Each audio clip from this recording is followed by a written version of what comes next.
Hello everyone, we're going over today the brand new patch notes that's come out just today, so let's go over everything you're going to need to know that's coming out in the next day, so it's very soon, so stay tuned for more.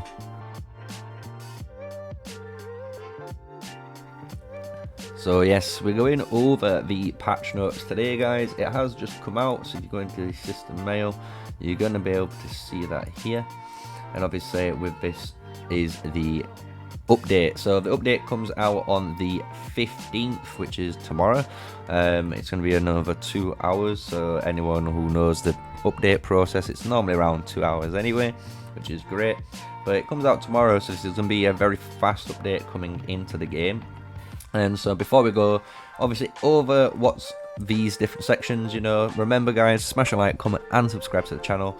It is a bit early for me today, as you can tell. But we're going to go over these artifacts as well as other changes. So as you can see, the first part of the update here is adding some more legendary artifacts. They've added a new legendary mage PvP one called Infernal Flame. Hopefully this might be like a flamethrower, you know, if you imagine like a big like cone, like a fire blast in front of you, that'd be cool. And then there's a Visage of Sanctus, which is a flying PvP one, so I've no clue what this is. Visage normally has something to do with vision generally, so we'll see what this does or entails for them. It'd be really cool because it's going to be the first flying PvP artifact that someone's going to be able to use, alright, which isn't like the Time Bomb or the Phoenix Eye that's dedicated to magic units generally. So now they've changed as well the attribute buffs at certain legendary and epic artifacts again at 5 and 6. So previously the damage taken, reduction, damage dealt was 2, 4, 6, 8, 10. Now it just goes to 1, 2, 3, 4, and 5. Basically this was they thought it was just too much damage on too much damage reduction in the game for the moment, which is fair enough because obviously you've got to remember guys, the whole point of the game is it might be hard at the start, but the longer you play the game, the longer you get your tech done and the stronger your account becomes with your research. Every season when it resets, it does become easier and easier and easier to do, and that's what they want to do, right? They want you to feel that progression of your account per season getting stronger and stronger than it used to be, right? So now we're going to go over some of the actual artifact changes. They're buffing the Entangle Flame. So before it used to grant 5 friendly legions in the designated circle, a shield factor of 3200 for 10 seconds, and legions gain a physical attack of 10% for 10 seconds. Now it grants a boon shield to your legion, grants keen up to 3 friendly legions in the designated circle. So now you get a boon shield, which is stronger, of 4500 at max level for 10 seconds, keen, which is 10% of your attack again for 10 seconds, and it says your passive, your legion gains range resistance when the wielder gains a shield through rage skills. So that's really cool effect. So when you do have this on, obviously if you've been gaining some sort of shield during it, say if you're like a Madeline, you're going to gain ranged resistance, so you're going to become even more inherently tankier, which is really good in the open field. Because the problem with the infantry at the moment, and this is why we always say for free-to-play players don't play it, is because you take so much damage so quickly, and it's really punishing to play the infantry role, especially in PvP. So you don't really see it apart from the strong whales or the really stronger players in the alliance running the front line for your alliance, right? So this hopefully might be a step in the right direction, introducing ranged resistance to the game now, right? Properly in kits. So range resistance has range damage taken, and you can see here it's minus 9, 10, 11, 13, 15 and 18% for 5 seconds. And the following changes have been made to Fear. So this is now a skill change. So before she used to gain 20% defense, now she gains 20% defense when, oh no, this is still her thing, right? Let me look. Yeah, no, this is still the same basically. So before it was she gains 20% defense when her legion's entirely flying, she gets that extra 20 movement, right? Now it's 20% defense, and when her legion is composed into flying, their attack is increased by 10%, and their march speed is increased by 20%. So now, no matter what, it's like it's the same buff that you had, but now if you're running pure flying units, you're gaining an extra now, an additional 10%. So she's gained 10% stats from nowhere. So now her third skill is almost 50% worth of stats, right? March speed is very important in the game, especially for flying units. So this is a really good change. I was going to see Thea going to be more used, I think, in the field now. She was already very, very viable, and she was a perfect choice to pair with multiple marchers because she's a really good overall commander, right? Almost kind of like an Aetherfled in that regard, that you can flip her and push her with any commander, and she does really good because she really does buff that unit a lot, and she buffs anyone around her too if you have her expertise. So let's see what they continue to do with the combat system here, because we're almost at the end of this combat systems here. So they're saying now the melee legions, so anyone like infantry or cavalry, gains significantly more range when they're hit by ranged attacks. So this is another benefit now. So if you're, again, a cavalry or infantry unit, you're gaining benefits now for being the focused fire. If you're getting focused more, you're going to be generating more rage passively, and this isn't including your talents. So with your talents on top, you should be skill cycling a lot more faster, allowing you to just survive and survive and survive. Hoping this is going to fix the melee, you know, mainly the infantry. Let's just say let's buff the infantry units here and make them viable for more units to use, right? They're also, as you can see just below on point 6, they've increased the attack of the knights, wolf riders, and forest eagles.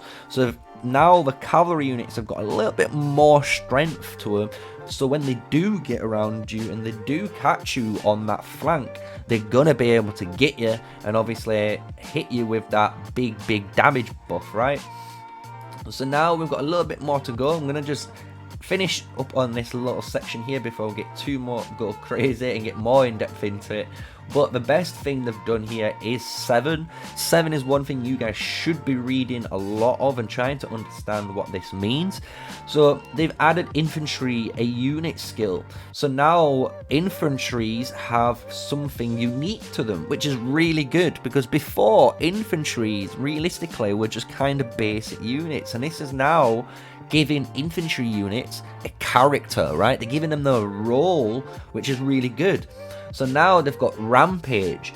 March speed increases when they're approaching the target legion, and after colliding that target legion, the march is reduced by 75% for 8 seconds, meaning it goes in with the, if you look at what all the open field we've been seeing, right, and all the open field that I've been commentarying over, the infantry units do go in guns blazing. They run right in as berserkers and take that front line, and this is now showcasing that playstyle and almost giving it, you know, a pro. This is how you should be playing it. It's giving you guys a good thumbs up. This is what we wanted you to do, and here's a skill to do it better. So this is a really good positive buff here. And the thing is, Rampage gets better because it says Rampage can interrupt the cavalry skill of Unyielding Rush. An Unyielding Rush is the one where it allows them to go through units to get that, non-stop CC and hit the unit that they're going to be able to get you. And that was a really clever little skill. And this obviously can trigger, as you can see, every 12 seconds. The Knights, Wolf Riders, and the Forest Eagles skill Cavalry Charge is now Unyielding Rush, which is the march speed increases when they're approaching target legion, and after colliding with a ranged legion, the hero commanding this legion gains over 1000 rage, meaning you get that quick boom, you know, you want that quick slap, boys, you get it. And that's what Unyielding Rage were doing, and it was giving you a big buff, and that's what you wanted when you was playing the, cavalry units. You were trying to get through, avoid everything, and then boom, hit them. And this is a really good change of what you can see, that they're giving character and roles and a bit more, personality to the infantry and the cavalry role, which I love. They've also, in the little bit of a section at the end, they've changed the battle report, so you can now see the amount of merits earned by each hero, which is really cool. Nice little bit, a better breakdown on the system, basically. And now, as well, they've removed any 24-hour or 12-hour buffs from the game, which is very, very interesting that they've done. Obviously, you don't really get many of these, I don't believe, in the game anyway. It's just around, I've got only a few, and obviously you get them over time. But the only time I've ever really used these, obviously, is when you're raiding or PvPing. But everyone has them on. So if everyone has them on, there's no reason to use them. So I think what they're trying to do is get rid of them. So then what it's down to now is, instead of having this extra buff that you could be activating to get that extra benefit, there's no benefits now. It's down to how strong you are and how good you are with your march, which is really good. It's a really good change. People might be a bit skeptical at first, but this is a really good change. As you can see, any of these items in your inventory during this area will be removed, and you get the gems back from what you've spent. So if you wanted to, you could technically buy a load of these right now, stack all your gems up, leave them, and when obviously the reset happens, you're going to get them all removed, but you get all those gems back. So if you're there trying to save gems and you're scared of spending them, you could purposely do this if you wanted to. It's maybe a way you could go. But now we're going into the second section of the video. So if you've enjoyed so far the first section to do with all the artifacts and changes so far to the heroes, smash a like, comment, and subscribe to the channel, guys. I've been here with you all the way through so far, from server 4, from the start all the way into super server in season 2 of it. And here we are at patch again 1.0 and 14, I believe this is 14 or 15 this is going to be when it comes out. They haven't written here the number, but it's fine. So here we go, this is going to be the second part. So again, if you enjoyed the channel, guys, subscribe, like, and comment below what you thought so far to the changes. But now the second part is the really cool part, and the real part that I think everyone is going to be more excited about, and there's a lot more points for me to actually discuss here when it comes into the game. So point 10, straight away, they've re-enabled alliance diplomacy to give unions back. Finally, they've listened and they've seen what the punishment of not having unions in the game. The thing is with unions, they thought unions was restricting alliances from basically fighting against the big boys, right? But instead, it was the opposite. It was allowing those alliances to work together, because you never had to worry about friendly fire. You also didn't have to worry about the pass, because you could always have one of those alliances covering the pass, and then you was enabled to go through it, right? So it was a really good system in the game, and they've gone back to it. But they've done a little change, as you can see. So before, you could create a union with 3 alliances. Now it can be only with 1 other alliance. This is a bit of a crazy change.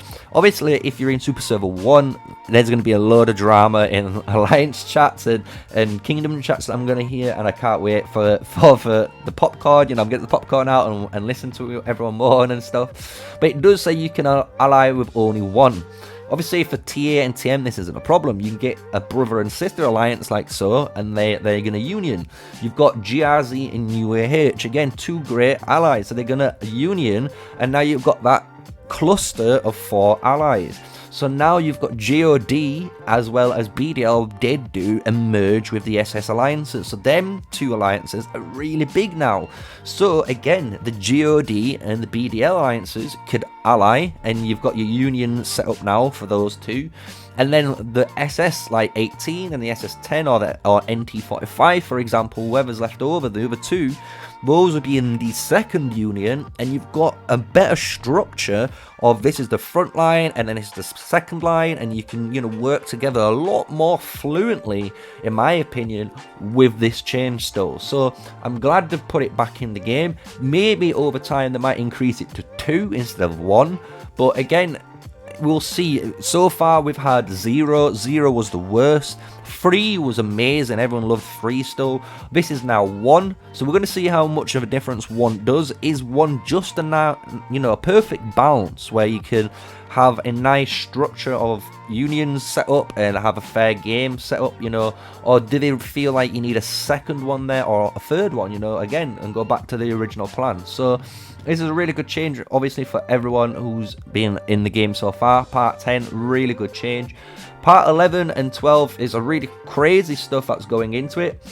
So number 11 is they've changed the selectable heroes in the daily chest. So if you wonder what these mean, I'll quickly show you in the video. If you go into the daily deals here and switch heroes, these are obviously all the heroes in the game. So they're going to be changing who you can get at what times, basically. So maybe at the start of the game they might give you access to Valen, they might give you access to Nika and Nico, so you've got one of each, you know, March type, and then later on they'll give you like Emery's, and then maybe Madeline, and then Garwood, you know what I mean? Like, they're going to stagger it out to make it a bit more fair and maybe a bit more understanding for these heroes to be bought in those daily deals. So that's what the daily deal one is about. So it's obviously only really affecting the whales here, but the 12 point is the one which is quite crazy. So Kinarra has been temporarily removed from gold chest and she cannot be summoned through the gold chest anymore. So if those like me, for example, if you look at my gold keys now, we're at 129, we're almost at 130, we're trying to save up for global release. I'm going to do a big global release opening for you all, but as you can see now, you're not going to be able to go into these question marks here and get Kinarra. That means one of two things, you know. The loot pool now is kind of better in regards to you've got less legendaries that you're hitting, so it means you're going to be hitting the ones that you may be wanting. But if Kinarra is the hero you wanted, she's gone. So in my view, what I believe they're going to do is put Kinarra on the lucky wheel, because we've got Bakshi on the lucky wheel already, and we have Madeline on the lucky wheel. So it makes sense if we have Kinarra on the lucky wheel now. And obviously there's been, I know over the past few months, loads of people have seen it, as well as a recent video by Hulkdon Gaming. If you guys haven't checked it out, there's been again a resurfacing of a leaked image showing you like a mage, almost like Gandalf, you know, an old wizard, time wizard guy with a massive ice staff. And maybe he comes out later on and he's the 4th mage that goes on the wheel, or the 4th hero that's on the wheel, right? Because then you're going to have a hero that's infantry, cavalry, archer and mage all for the wheel, which makes sense because that's what they did on Rise of Kingdoms. So they're going to kind of keep that structure to what they believe was the true way. And then obviously you're going to have your gold key commanders, which is what we've got so far, like Valen and Nico and the Garwood, for example. So that's what I believe that change is going to be. So we'll soon see in the future what it is. Obviously that's my speculation on point 12, but at the moment, as you can see, she's been removed. Also, they've put in the artifacts Grey Warhammers. So the Grey Warhammer and the Breath of Gigantis, which is the Acid Breath, Viola's Bow, have temporarily been removed from the Universal Artifact Compendium and cannot be obtained through Universal Artifact Compendium, meaning these cannot be gained through the keys again. So these must be, again, tailored for the Forge of Light event only. So I think this is where they were trying to distinguish what, you know, equipment is spent on gems and then which ones are you earning through just playing the game and getting through your keys, right? Which is, again, very similar to stuff like Rise of Kingdoms. There's a similar system in place, and other games like Lord of the Rings and Infinity Kingdom, you know, they've got the same system. So it makes sense that they're going through something similar, but obviously it's still their own take because it's their game. As you can see here, the Artifact Staff of Spring and the Amulet of Glory have been removed from the Universal Artifact Companion. They can only be obtained by opening Dark Chest. This is a good thing to do. So basically what this means is they've taken out these 2 purple artifacts out of the artifact loot pool. Same as you can see these 3 legendaries out of the loot pool. So the loot pool for artifact keys now is smaller by 5 artifacts, meaning you're going to have a higher chance hitting the other ones that you want.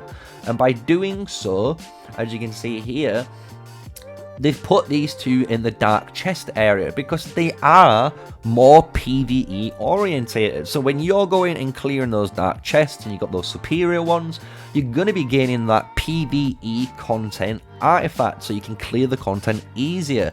Staff of Spring is the single target healing effect. The Amulet of Glory is the AoE buff for Cavalry. So this is a really good change in the right direction. Again, they're trying to make sure that every system in the game has a reason to be played, right? There's a reason you want to be killing dark chests and darklings, because you're going to get artifacts for it. There's a reason why you want to be earning gems, because you're going to be spending gems on these certain wheels, and that's what you want in the game. You want some sort of direction of what to do, right? So for me, it's a really good idea. So now on number 15, it says artifacts offered during the Forge of Light event will no longer be automatically added in the Universal Artifact Compendium once the event ends. The timings for the addition of the artifacts of the Universal Artifact Compendiums is at discretion of the dev team. So obviously this is basically the dev team saying when they basically, I think, add new artifacts in the game, they're going to be through the Forge of Light event, which is fair enough. And then once that Forge of Light event comes, you're going to have to wait for the next one, and then you'll be getting them again. It'll be up to the dev team when they put those artifacts in the gold keys, you know, for the universal artifacts to get, right? So that's up to them. So that's basically what that point 15 means. It's fine, you know, it's their game, it makes sense. So at 16, they've increased the number of daily challenges available, which is cool. As part of Titan's Legacy, completing a daily challenge will grant you a small amount of resource as a reward. This is really good for free-to-play players. Again, a really good change. The more active you are, the more you're doing your dailies, the more resource you're gaining for free now. Before you didn't have this, and now everyone has this. Again, for free-to-play players, this is a godsend, you know? You're getting free resources for doing your dailies, and it rewards the active player. So now, in the last 2 points, before we end on the patch notes, I hope you enjoyed it so far. They've added the stories and dialogue for Nico, Valen, Fear, Kinarra, Pan, and Alwyn, so you can now talk to them in your city, which is going to be amazing. We're going to hear what they all sound like. I can't wait. And they've added the new hero emojis, so now you're going to be able to get these trust levels up for the heroes and get some new flashy, flexy emojis, so I can't wait to see what those are. I've been loving them. Obviously, everyone loves the Wild Deer Dab. It's so funny. And the crazy, happy Lilia one, that's another one everyone loves. So that is the patch notes. They come out tomorrow, guys. I'm going to upload this, as you can see, as soon as I've done it. But I hope you enjoyed the video, guys. That is me, MrSneakyy, following up with the patch. So if you enjoyed the video, smash a like, comment, and subscribe, guys. But until then, until the next video, should I say, see you later. Peace out.